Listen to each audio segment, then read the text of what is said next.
Estamos começando neste momento mais um panorama de mercado às vésperas do Dia das Mães. Hoje nós vamos ter só mulheres aqui falar sobre esse mercado dos grãos, da soja e do milho. E vamos apresentar então as mulheres que estarão aqui comigo hoje. Sônia Trovo, nossa coordenadora de comercialização. Olá, Sônia. Bom dia, Vanessa. Bom dia aos nossos cooperados, né, clientes da Coopermota. Enfim, a toda a família Coopermota. Isso aí. Trazemos também aqui a nossa parceira da Stonex, Duda. Tudo bem, Duda? Olá, bom dia, Vanessa. Bom dia, Sônia. Um bom dia também para todos os cooperados da Coopermota. Você é mãe, Duda? Ainda não. Mas você tem uma mãe aí? Tem. Então hoje a gente vai homenagear nossas mulheres aqui. Eu sou mãe, a Sônia também é mãe, inclusive avó. Então a gente vai fazer esse programa em homenagem aí às nossas mães. Duda, começa aí conosco então. Como é que a gente está com o nosso mercado internacional da soja? Exatamente. Bom, Vanessa, o mercado ele está esperando aí ansiosamente por essa reunião de negócios que nós teremos agora no final de semana entre Estados Unidos e China. Ao longo dessa semana, houve-se uma espera em torno de uma redução de tarifas por parte do Trump, só que não aconteceu. No entanto, ele já deixou claro que caso haja aí uma reunião positiva, uma reunião muito boa, há sim a possibilidade de termos futuramente uma redução das tarifas impostas aí pelos Estados Unidos. Lembrando que nessas últimas semanas o plantio da soja por lá está avançando bastante, em consequência pela redução de área que nós estamos tendo estimada para essa próxima safra dos Estados Unidos, consequentemente nós teríamos aí um aumento dos preços em Chicago. No entanto, não é o que nós estamos vendo, justamente por esse contexto de guerra comercial que nós estamos vivenciando hoje, além também do fato de safras robustas, tanto aqui no Brasil como na Argentina. Então, ficar ligado aí na próxima semana, porque o mercado pode dar uma movimentada com as resoluções que ocorrem no final de semana.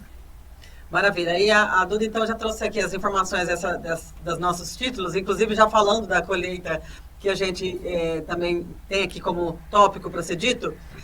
Vamos puxar a Sônia? Sônia, me fala aí o que tudo isso que a Duda está mencionando, tanto as tarifas do Trump quanto as colheitas aí já nos Estados Unidos e Argentina, a safra, né? O que isso influencia para a gente? Vanessa, existia uma grande expectativa em relação a essa questão da China. Por quê? Anos anteriores, acho que 2023 ou 2022, quando aconteceu isso, a exportação do Brasil foi muito grande para a China. Fato que não está acontecendo. É lógico, ela comprou alguns cargos, né, do Brasil, mas a gente não vê essa procura tão grande pela soja. Ou seja, tem a procura, porém, devido à grande produtividade que estão falando, né, que o mercado está mostrando, as trades, ela vem para o mercado, mas a gente percebe que na época de muita oferta, por exemplo, final de março, que teve muita venda, fixação de produtor, os prêmios caíram muito. Então, há uma grande oscilação dos prêmios, tá? Dos prêmios. O que a gente percebe, tá? É que hoje os fatores geopolíticos estão maiores que a oferta e demanda. Entendi. E aí a gente passando para essa questão do nosso próximo tópico, a gente já está olhando para a Argentina, aqui também está colhendo já bastante adiantado. Você já falou alguma coisa na primeira entrada, mas vamos abordar novamente essa questão aqui, como é que está essa colheita da Argentina, o que isso pode influenciar aqui na nossa realidade? Exatamente. Em paralelo, a colheita que nós estamos, o plantio, né, que está acontecendo lá nos Estados Unidos, nós estamos tendo também a colheita na Argentina, que está avançando semana após semana. A colheita da soja está avançando mais do que a do milho, por conta de excesso de chuva que nós estamos tendo desde lá no início, do início da colheita, para ambas as commodities. O produtor ele tem dado preferência aí para a colheita da soja. Isso acaba impactando um pouco a questão da oferta, afinal, nós estamos tendo maior oferta de soja no mercado, tanto a Argentina nesse momento, como o Brasil também, e isso pode trazer um impacto para nós em relação a prêmios. Nós já estamos tendo aí um recuo dos nossos prêmios, nessas últimas semanas, nesse último mês, e pode vir a acontecer mais fortemente nas próximas semanas também. Por quê? Além do fato da colheita da Argentina estar avançando, a produção da Argentina também aumentou. Nós tivemos aí o relatório da Bolsa de Cereais que saiu ontem, que eles aumentaram aí a produção de 48 milhões para 50 milhões de toneladas da produção argentina. Então, é um ponto para a gente ficar como ponto de atenção. As dificuldades que eles passaram aí com o clima foi superada, então, aí, como demonstra o relatório.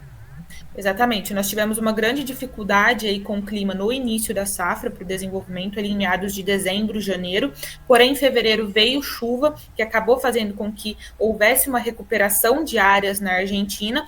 No entanto, nós tivemos também um excesso de chuvas no início da colheita, que acabou trazendo aí uma qualidade não tão boa para o grão. No entanto, com essa recuperação de fevereiro, a safra continua robusta e até mesmo maior do que estimados inicialmente. E como que o mercado local está reagindo a isso, Sônia? Na verdade, assim, o produtor, ele veio para o mercado quando ele precisa. Eu senti já essa semana uma redução de oferta, tá? Por parte de produtor. Eu acho que agora o produtor, ele vai prestar atenção no relatório do USA, que sai segunda, que também traz as primeiras projeções de safra, tá? Para ele tomar alguma decisão. Maravilha. Então a gente parte para a nossa análise na questão do milho, puxando aqui na questão internacional da colheita também, né? Avançando tanto nos Estados Unidos quanto na Argentina. Exatamente, lá nos Estados Unidos a colheita está avançando bastante. Nessa última semana nós tivemos dados de 40% de áreas plantadas até o momento. Está bem avançado quando a gente compara aos últimos anos. Há uma perspectiva na próxima semana, no qual o relatório também sai na segunda-feira, de em torno de 50% das áreas plantadas. Aí, de fato, o mercado ele começa a precificar um pouco mais essa safra nova que está entrando, que é a safra 25 e 26. O mercado já vem precificando isso nessa semana. Nós já temos aí um recuo dos preços em Chicago para o milho, e isso tende a se fortificar na próxima semana também. No entanto, há um fator limitante, que são as exportações dos Estados Unidos da safra 24 e 25, que eles já fizeram um ajuste aí de aumento para as exportações. Afinal, nesse primeiro momento, a origem mais barata do milho é dos Estados Unidos, e há uma tendência aí deles continuarem aumentando essas exportações também, porque os embarques semanais estão muito altos. Então, é um ponto mais baixista aí para o milho. No entanto, esse outro fator de exportação tende a dar uma acalmada nesse espaço de baixa aí que está projetado aí para o preço do milho em Chicago. Aí dá uma compensada em uma questão e outra? Acaba sendo compensado sim. E na questão da Argentina também tá colhendo o milho por lá um pouco mais lento do que a soja, logicamente pelo produtor. O produtor está dando preferência pela colheita da soja nesse momento para exportar e movimentar um pouco mais o mercado. Na frente que nós temos também alguns outros assuntos pegando, que é na questão das retenções, da volta dessas retenções. Então isso acaba movimentando um pouco mais o mercado argentino. Uhum. E aqui o milho está se posicionando de que forma, Sônia? Vanessa,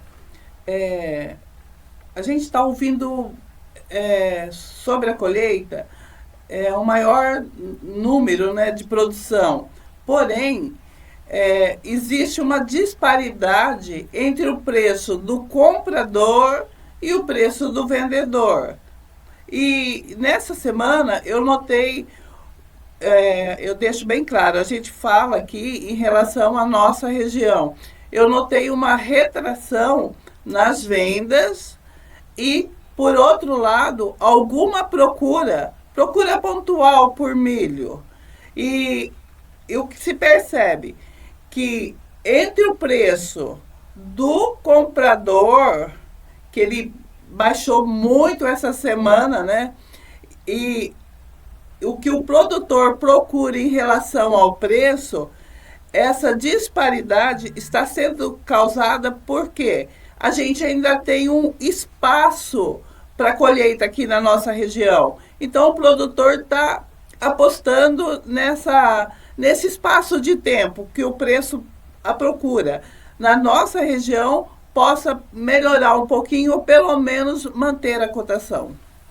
Entendi. Então, esperar um pouco. Isso. Não seria esperar. Eu acho que nesse momento, com todos esses bots, não, todas essas confirmações de super safra, o produtor tem que acompanhar, tá, Vanessa? E, como eu disse, são vários fatores. Nós nunca tivemos tantas oscilações no mercado em um único dia, tá? Entendi. Tá assim, você pega o preço de manhã, hora do almoço já é um preço, à tarde é outro. Então o produtor tem que estar atento a isso, procurando os melhores momentos. E isso tanto na soja como no milho.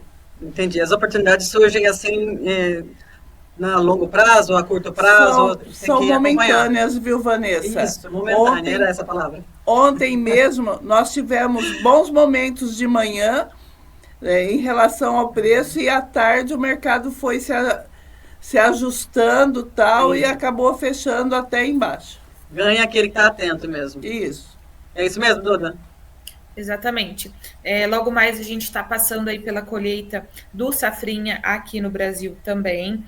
Nessa primeira semana que nós estamos vivenciando hoje, algumas áreas aí de pivô do Goiás já começaram a colher. Na próxima semana, Mato Grosso também inicia a colheita do milho safrinha, e isso acaba também impactando o preço. Nós já estamos vendo um recuo dos preços frente à oferta maior do milho verão, que já começou a entrar mais precisamente no mercado.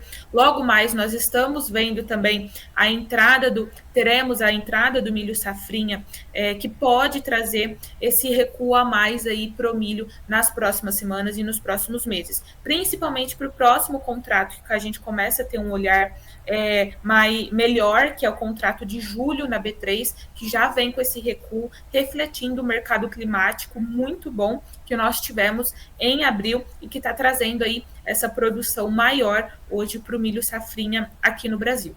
Então a tendência realmente agora é de ter um espaço maior para baixas no milho. Entendi. E nosso milho aqui, como é que tá, Sônia?